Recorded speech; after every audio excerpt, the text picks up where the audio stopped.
आज मैं आपके सामने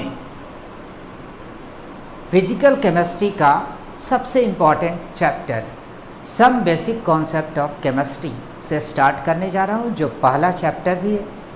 और उस चैप्टर में सबसे इम्पॉर्टेंट जो पार्ट है वो है मोल कॉन्सेप्ट। तो मैं मोल कॉन्सेप्ट डिस्कस करने जा रहा हूँ। स्टार्ट करते हैं एक फल मार्केट से। कोई व्यक्ति किसी ठेले वाले के पास जाके कहता है कि 1 दर्जन केला देना। वहाँ पर कोई विदेशी बंदा भी खड़ा है जिसे दर्जन का मतलब पता नहीं है। फल वाले ने 12 केला काउंट करके दे दिया। उसने कहा आधा दर्जन संतरे देना, उसने 6 संतरा दे दिया। वो व्यक्ति जो विदेशी था बड़े आश्चर्य से देख रहा है कि थोड़ा बहुत हिंदी वो जानता है, तो 1 बोला मतलब 1 और ये दिया 12, आधा बोला मतलब हाफ, ये दिया 6। क्या मतलब है इसका? तो बेटे दर्जन, जिसे अंग्रेजी में बोले तो डोजन, यूनिट है वस्तुओं को गिनने का।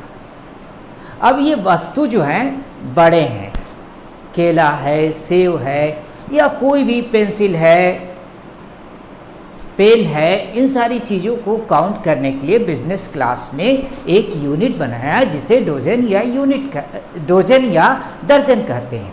Just like that atom, molecule, ions, electrons, protons, neutrons etcetera को काउंट करने के लिए केमिस्टों ने एक यूनिट बनाया जिसको कहा जाता है मोल। जैसे 1 दर्जन में 12 होता है, ठीक उसी ढंग से 1 मोल में 6.022 इंटू 10⁻23 पार्टिकल्स होते हैं उस सब्सटेंस के। अब मैं मोल को डिफाइन करता हूँ और आपको कंपेयर करता हूँ कि कैसे डोजन और कैसे मोल क्या है। Amount of substance containing 6.022 into 10⁻23 particles of the substance is called as mole or 1 mole। अब देखो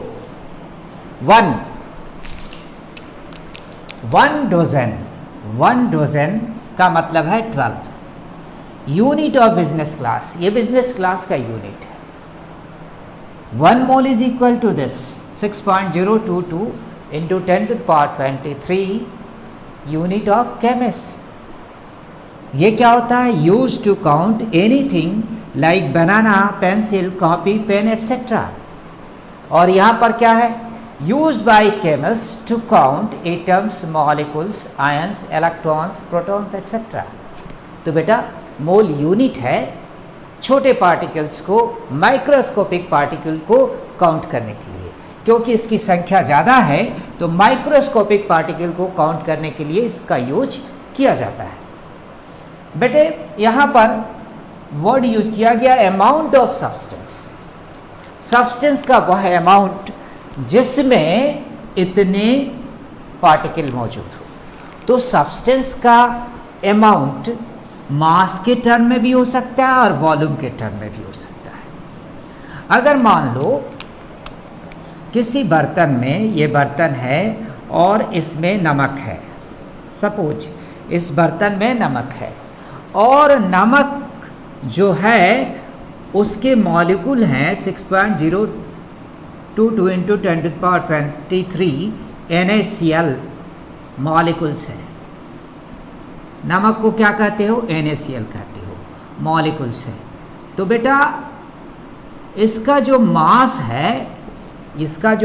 है, मास मान लो x ग्राम है, तो ये 1 मोल को रिप्रेजेंट कर रहा है। तो x ग्राम जो अमाउंट है वो 1 मोल को रिप्रेजेंट कर रहा है। तो यहाँ पर यही कहा गया amount of substance containing this number of molecules क्या है? 1 मोल है। अब मान लो इसमें गैस है, इस कंटेनर में गैस है और इस गैस का वॉल्यूम जो भी है, इसमें 10 to the power 23 molecules of N2 है सपोज। तो इतने मॉलिक्यूल्स ऑफ N2 है और गैस का वॉल्यूम क्या है, V है। तो ये जो V है वह 1 मोल को रिप्रेजेंट कर रहा है। तो अमाउंट वॉल्यूम के टर्म में भी हो सकता है और अमाउंट मास के टर्म में भी हो सकता है। तो amount of substance containing 6.022 into 10 to the power 23 particles of the substance is called as मोल। अब बेटे मोल को हम लोग 3 तरह से एक्सप्रेस कर सकते हैं। मोल को हम लोग 3 तरह से एक्सप्रेस कर सकते हैं। एक मोल इन टर्म्स ऑफ नंबर, दूसरा मोल इन टर्म्स ऑफ मास और तीसरा मोल इन टर्म्स ऑफ वॉल्यूम। आपने नंबर देखा, आपने मास देखा, आपने वॉल्यूम देखा।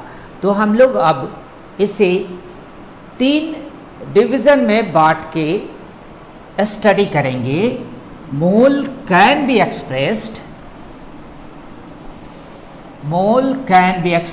इन 3 forms: mole in terms of number, mole in terms of mass and mole in terms of volume. बेटे मोल को हम लोग 3 भागों में डिवाइड कर सकते हैं। मोल can be expressed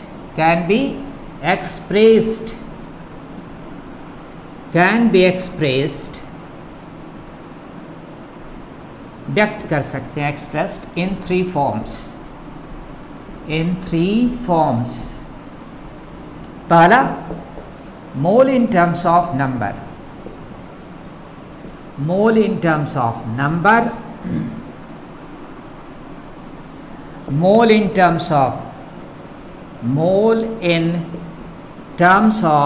mass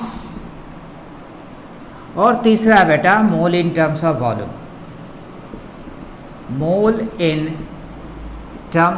volume. ध्यान रहे, मोल नंबर के टर्म में, मोल मास के टर्म में और मोल वॉल्यूम के टर्म में। जैसे ईश्वर के 3 रूप ब्रह्मा, विष्णु और महेश, ठीक उसी ढंग से मोल के 3 रूप इन terms of number, in terms of mass and in terms of volume. मैंने ब्रह्मा, विष्णु, महेश से कंपेयर किया है मोल को। तो आप देखो क्यों किया है ब्रह्मा, विष्णु, महेश से मोल को कंपेयर। मैंने ध्यान से देखना, मैंने क्या कहा, mole in terms of number just like Brahma. Brahma क्या करते हैं? ब्रह्मा सृष्टि करते हैं। सृष्टि करने वाला ध्यान रखता है कि कितना नीचे भेजा है, mole in terms of number like Brahma. Vishnu क्या करते हैं? कहा जाता है कि विष्णु पालन करते हैं। पालन करने वाला क्या ध्यान रखता है? बच्चे का मास अब क्या है, बच्चे का मास अब क्या है, अब क्या है। माँ जैसे ध्यान रखती है, ठीक उसी ढंग से विष्णु का काम है पालन करना। तो mole in terms of mass just like भगवान विष्णु। भगवान शंकर को कहा जाता है संहार करते हैं, और कहते हैं कि भगवान शंकर को एक तीसरा नेत्र है, और जब वो खोलते हैं तो कुछ नहीं बचता। खोलते हैं तो आग की वर्षा होती है, और अगर आग की वर्षा हो तो क्या होगा? आग की वर्षा हो जाए तो कुछ नहीं बचेगा, वॉल्यूम ही वॉल्यूम रह जाएगा। तो बेटा mole in terms of volume just like भगवान शंकर। तो जैसे ईश्वर के 3 रूप ब्रह्मा, विष्णु और महेश, ठीक उसी ढंग से ब्रह्मा, विष्णु और महेश, ब्रह्मा, विष्णु और महेश जैसे ईश्वर के 3 रूप, उसी ढंग से मोल के भी 3 forms in terms of number, in terms of mass, in terms of volume. कहते हैं कि ईश्वर को जानने के लिए, ईश्वर को समझने के लिए तपस्या करनी पड़ती है। तो क्या मोल को भी जानने के लिए तपस्या करनी पड़ेगी? मैं कहूँगा हाँ, करनी पड़ेगी। किस तरह की तपस्या? तो कुछ टर्म्स का क्लियर कंसेप्शन। जब उन टर्म्स का क्लियर कंसेप्शन होगा तभी आप मोल को सही ढंग से जान पाओगे, नहीं तो मोल को जानना मुश्किल होगा। तो देखते हैं वो टर्म्स क्या हैं जिसके कॉन्सेप्ट से आप मोल को ढंग से जान सकते हो। उसमें पहला टर्म है बेटा एटॉमिक मास। पहला टर्म क्या है? Atomic mass. अब जरा इसे हम लोग समझें कि इसको कैसे डिफाइन करेंगे और क्या मतलब है। जब कोई आप एलिमेंट लिखते हो, पहले मैं एलिमेंट के रिप्रेजेंटेशन को समझाऊं। कोई एलिमेंट आपने x लिखा, तो यहाँ पर जो लिखा जाता है, यहाँ पर जो लिखा जाता है, यहाँ पर जो लिखा जाता है और यहाँ पर जो लिखा जाता है, इसका मतलब क्या है? एलिमेंट आपका है x, ए क्या है? ए है मास नंबर। मास नंबर से क्या मतलब है? मास नंबर से मतलब है sum of neutron plus proton, sum of neutron plus proton. Mass number से मतलब है न्यूक्लियस में प्रेजेंट न्यूट्रॉन प्रोटॉन का मास। न्यूट्रॉन का मास 1, प्रोटॉन का मास 1 अप्रॉक्सीमेटली, इसलिए टोटल सम जोड़ दिया जाए, टोटल नंबर जोड़ दिया जाए तो न्यूक्लियस के मास के बराबर होगा और उसे हम मास नंबर कहते हैं। n प्लस p को न्यूक्लियन भी कहते हैं। न्यूक्लियन दोनों को मिला के न्यूक्लियन, तो न्यूक्लियन का मास कहलाता है मास नंबर, मतलब sum of number of neutron and proton. ये होल नंबर होता है। ये यहाँ रखा जाता है ऊपर में LHS में। Z क्या है? Z है एटॉमिक नंबर। Z है एटॉमिक नंबर। एटॉमिक नंबर होता है बराबर होता है नंबर ऑफ प्रोटॉन, और नंबर ऑफ प्रोटॉन बराबर नंबर ऑफ इलेक्ट्रॉन होता है अगर एटम न्यूट्रल है। अगर एटम न्यूट्रल है, जितना प्रोटॉन उतना इलेक्ट्रॉन। ये जो जगह देख रहे हो C जो लिखा है मैंने, ये जगह चार्ज के लिए है, ये जगह चार्ज के लिए है। बेटे यहाँ जो आप देख रहे हो A, इसको कहते हैं atomicity. Atomicity, this is called as atomicity. बेटे इसे एटॉमिसिटी कहते हैं। अब समझो, अगर हमारा ऐसे लिखा हुआ है Cl1735, तो इसका मतलब ये है कि ये A को रिप्रेजेंट कर रहा है जो N प्लस P को बता रहा है, और ये Z को रिप्रेजेंट कर रहा है, Z को रिप्रेजेंट कर रहा है, और Z बराबर नंबर ऑफ P है बराबर नंबर ऑफ E है। बेटा ये जो न्यूट्रॉन है इसको आप निकाल सकते हो n is equal to A minus P या A माइनस Z से। तो इस तरह से आप न्यूट्रॉन को भी कैलकुलेट कर सकते हो। अब मान लो कहीं पर ऐसे लिखा हुआ है O2 माइनस, तो बेटा ये चार्ज है, ऑक्सीजन पर मौजूद ये चार्ज है। और बेटा अगर लिखा हुआ है मान लो P4, तो ये जो 4 है ये एटॉमिसिटी को रिप्रेजेंट कर रहा है, एटॉमिसिटी को रिप्रेजेंट कर रहा है। एटॉमिसिटी का मतलब है number of atoms, number of atoms in one molecule, in one molecule, number of atoms in one molecule. तो बेटा आपने देखा कि IUPAC कन्वेंशन के अनुसार, अकॉर्डिंग टू IUPAC कन्वेंशन, ये मुझे बताना बहुत ज़रूरी था क्योंकि यहीं से आप कॉन्सेप्ट डेवलप करोगे।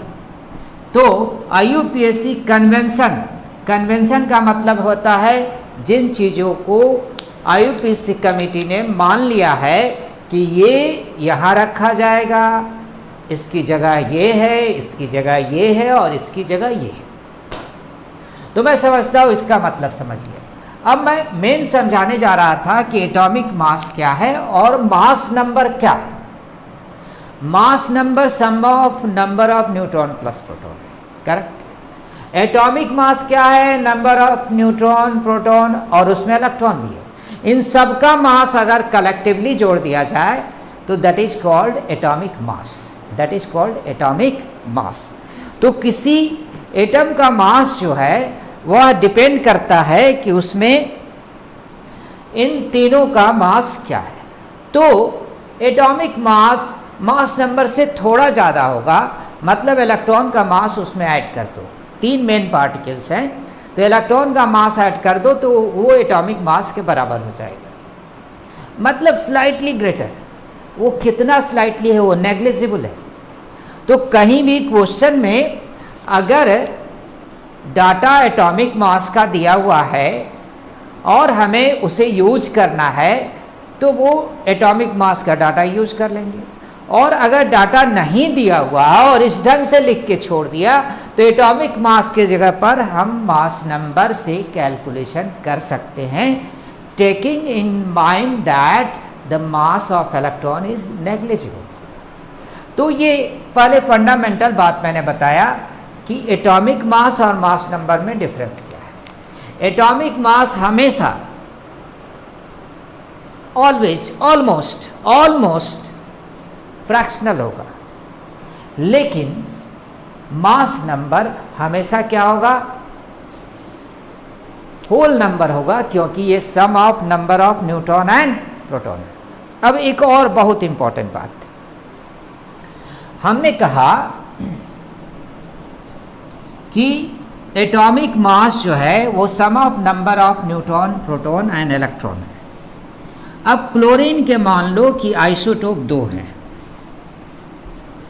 क्लोरीन के आइसोटोप 2 हैं, एक है आपका Cl17n35 और दूसरा Cl17n37।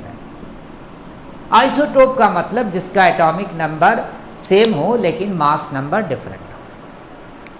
आइसोटोप का मतलब same atomic number but different mass number. अब बेटा 35 और 37 है, जब पीरियोडिक टेबल आपने खोला तो वहाँ पर एटॉमिक मास लिखा हुआ मिल गया आपको क्लोरीन का 35.5। बड़ा आश्चर्य आपको हुआ कि ये क्या है, तो इसका मतलब क्या है, एटॉमिक मास को डिफाइन कैसे करेंगे, इसका मतलब क्या है। कंफ्यूजन क्रिएट हो जाता है, क्या हो रहा है, एटॉमिक मास आप कह रहे हो कि sum of number of neutron, proton, electron, mass number आप कह रहे हो sum of neutron plus proton. तो atomic mass electron, proton, neutron सबका मिला के मास है, mass number number of neutron plus proton, और वो इसलिए क्योंकि 1 होता है, प्रोटॉन का भी मास 1 होता है, न्यूट्रॉन का भी मास 1 से मेरा मतलब है 1u, अप्रॉक्सीमेटली 1u। तो बेटा इन बातों को समझा जाए, क्योंकि यही से कॉन्सेप्ट डेवलप करता है। जब तक कॉन्सेप्ट क्लियर नहीं होता है तब तक टॉपिक को समझना मुश्किल होता है। मैंने कहा था कि मूल को समझने के लिए ये पार्ट जो है तपस्या है। तो जो बात की गई एटॉमिक मास के लिए, वो एक रिलेटिव मास की पहले बात की गई। रिलेटिव मास किसी से कंपेयर करके उसका मास, जैसे आप केजी किलोग्राम लेते हो 1 केजी, 1 केजी से आप चीनी तौलते हो, 1 केजी से आप चावल तौलते हो, 1 केजी से आप खीर बन गया तो उसे भी तौलते हो। तो 1 केजी मान लो रिलेटिव मास है, तो उसी ढंग से कार्बन C12 आइसोटोप के एक एटम का मास का 12वां भाग, मतलब 1/12 पार्ट को हम 1U कहते हैं, यूनिफाइड मास, या AMU कहते हैं, एटॉमिक मास यूनिट। और उसी से कंपेयर करते हैं कि किसी एलिमेंट के एक एटम का मास कार्बन C12 आइसोटोप के एक एटम के 12वें भाग से कितना गुना भारी है। जैसे डेफिनेशन की बात की जाए तो ऐसे आप लिखोगे, atomic mass is a number which indicates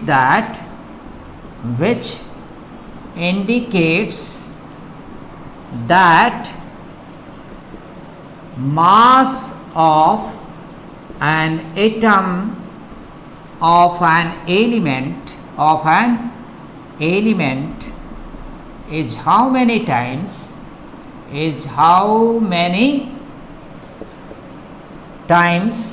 heavier than the mass of 12th part of an atom of carbon of C12 isotope.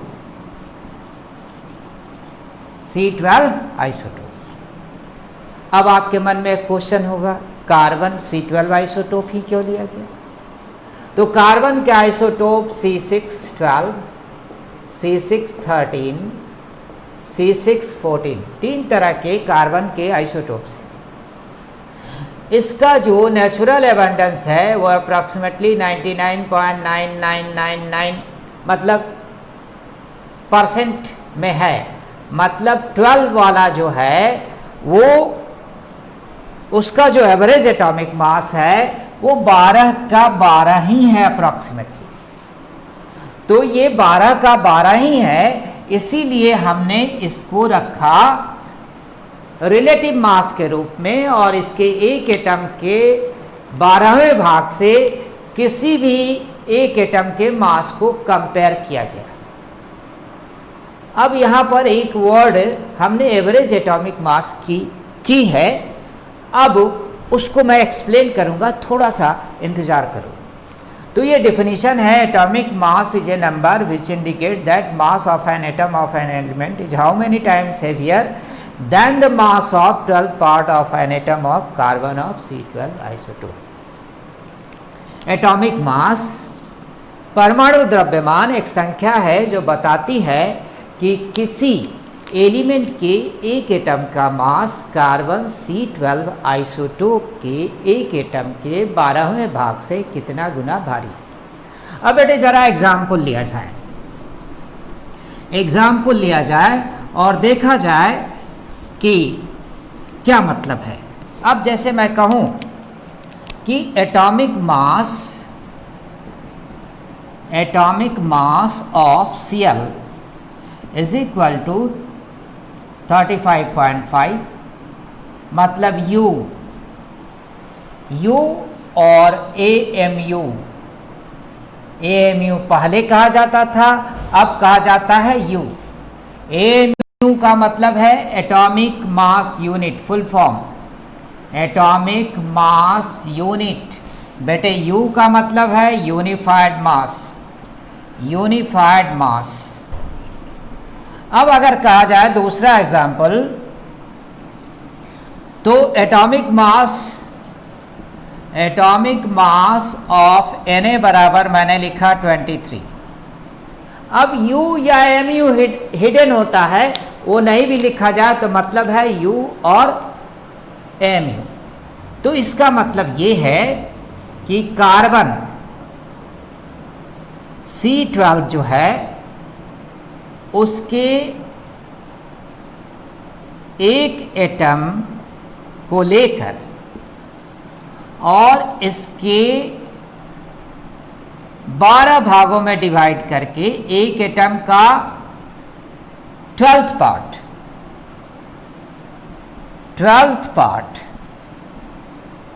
एक एटम का 12th पार्ट 1U के बराबर है। 1U के बराबर है, मतलब ये 23U के बराबर है एक एटम का मास। समझ में आ गया? तो बेटे इसी से कंपेयर किया गया कि 12th पार्ट से कितना गुना भारी है। अब ये 35.5 क्यों? जबकि यहाँ पर Cl17 35 एंड Cl17 37 मैंने लिखा था। मैंने कहा था कि जो इसका एटॉमिक मास है, Cl का जो एटॉमिक मास है 35, ये मास नंबर है 35, इससे बहुत ही स्लाइटली ज़्यादा इसका एटॉमिक मास होगा। और इसका भी एटॉमिक मास इससे थोड़ा स्लाइटली होगा क्योंकि इलेक्ट्रॉन का मास ऐड हो गया। तो फिर ये 35.5 कैसे? तो बेटा ये एवरेज एटॉमिक मास है, मतलब नेचर में जो इनका परसेंटेज है उसके हिसाब से कैलकुलेट किया गया एवरेज एटॉमिक मास। तो जो आप मॉलिक्यूलर मास कैलकुलेट करते हो कहीं भी, तो आप एवरेज एटॉमिक मास के हेल्प से मॉलिक्यूलर मास कैलकुलेट करते हो। तो बेटा एवरेज एटॉमिक मास कैसे निकालते हैं, इस फॉर्मूला को हम लोग अभी सीखेंगे और देखेंगे कि 35.5 कैसे हुआ इसका एटॉमिक मास, एवरेज एटॉमिक मास। तो डिफिनीशन एटॉमिक मास का देख लिया। अब मैं आपको समझाता हूं कि एवरेज एटॉमिक मास का चक्कर क्या है, उसका फॉर्मूला क्या है और उसको कैसे आप कैलकुलेट करते हो। तो ये जो भी आप काम कर रहे हो, मोल को समझने के लिए कुछ टर्म्स का कंसेप्शन ले रहे हो, क्लियर कंसेप्शन ले रहे हो। तो बेटा इसमें मैं पहले लिखता हूं एवरेज एटॉमिक मास की what is average atomic mass क्या है, इस बात को समझा जाए।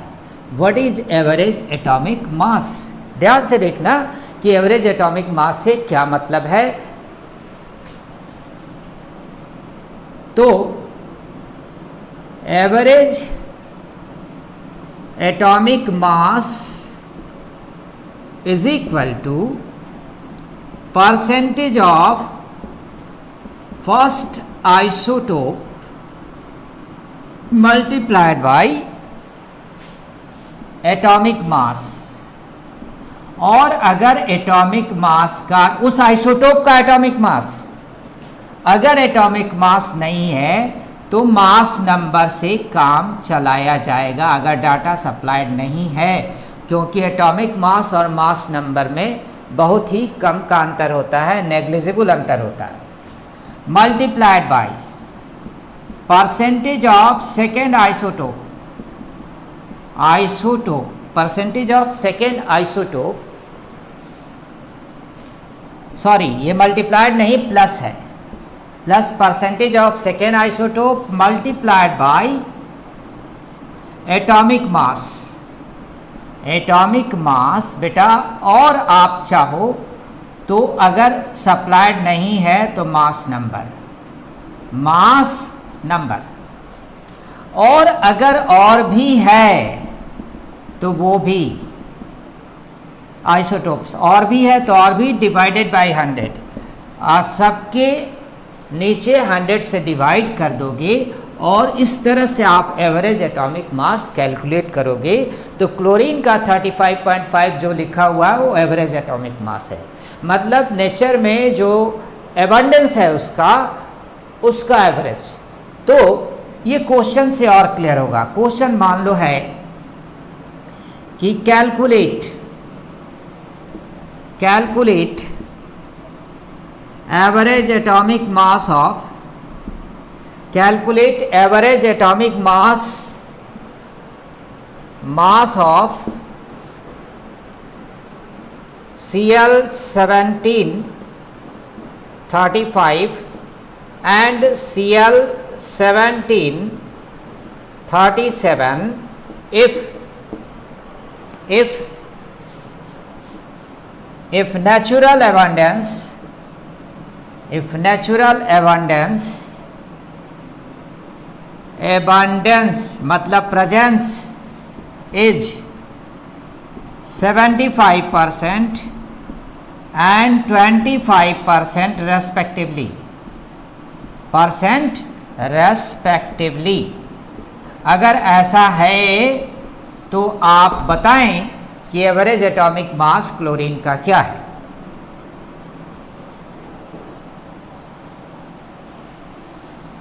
ठीक है, एवरेज एटॉमिक मास ऑफ, ठीक है। तो बेटा लिखेंगे एवरेज एटॉमिक मास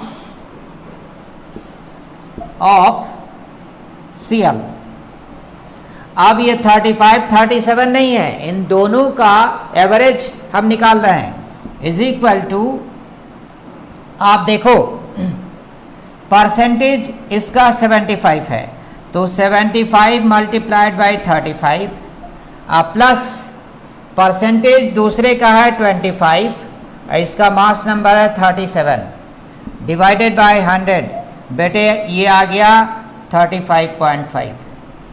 तो 35.5 ये एवरेज एटॉमिक मास है क्लोरीन का, और पीरियोडिक टेबल में यही वैल्यू लिखा हुआ है, और पीरियोडिक टेबल में जो एटॉमिक मासेस लिखे हुए हैं वो एवरेज एटॉमिक मासेस लिखे हुए हैं। आप देखोगे निकाल के हाइड्रोजन का 1.008 के आसपास एटॉमिक मास है, तो वहाँ भी आइसोटोपिक एवरेज निकाला गया है।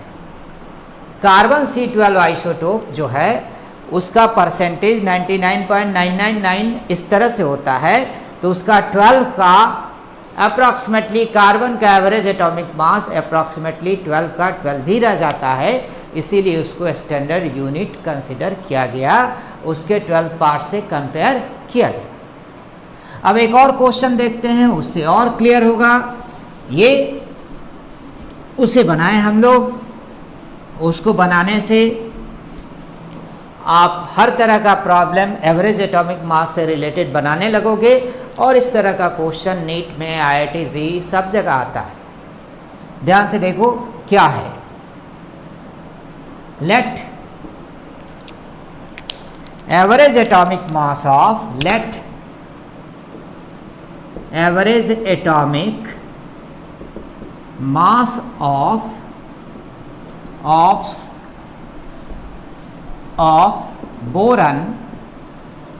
boron is 10.95. Now if nature contains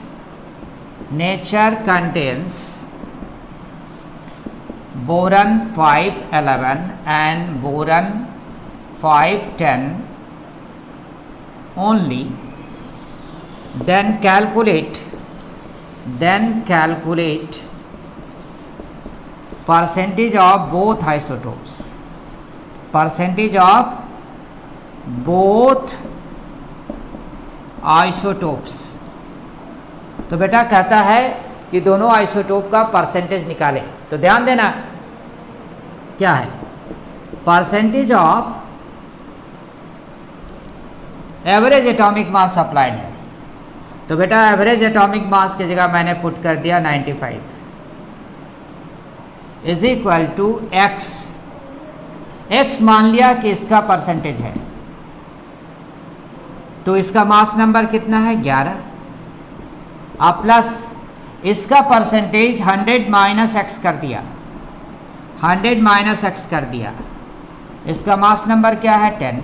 अब कहोगे कि आपने x और 100 माइनस एक्स क्यों किया, तो आप सोचो किसी भी B5 11 है और प्लस B5 क्या है 10 है, टोटल मिलके 100% है। तो अगर एक हमारा x% है तो निश्चित रूप से दूसरा 100 माइनस x% होगा। तो percentage into mass number, percentage into mass number और डिवाइडेड बाय क्या, डिवाइडेड बाय 100 निकालो, 100 को मल्टीप्लाई करो, ये 1095 is equal to 11x plus 1000 minus 10x। बेटा 10x को इधर लाओ, x हो गया, और इसको इधर ले जाओ, इसको इधर ले आओ, और x घटा ही दिया है, तो x इज इक्वल टू क्या हो गया 95। Therefore percentage of boron 511 is equal to 95 and percentage of boron 510 is equal to 100 minus 95 is equal to 5। ठीक है, तो इस ढंग से परसेंटेज निकल गया। बेटा इस तरह के प्रॉब्लम आते रहते हैं, अब अगला टर्म मैं बताऊंगा, थोड़ा इंतज़ार करो। अगला टर्म हमारा होगा एटॉमिक मास के बाद मॉलिक्यूलर मास। मिलते हैं थोड़ी देर बाद। Thank you.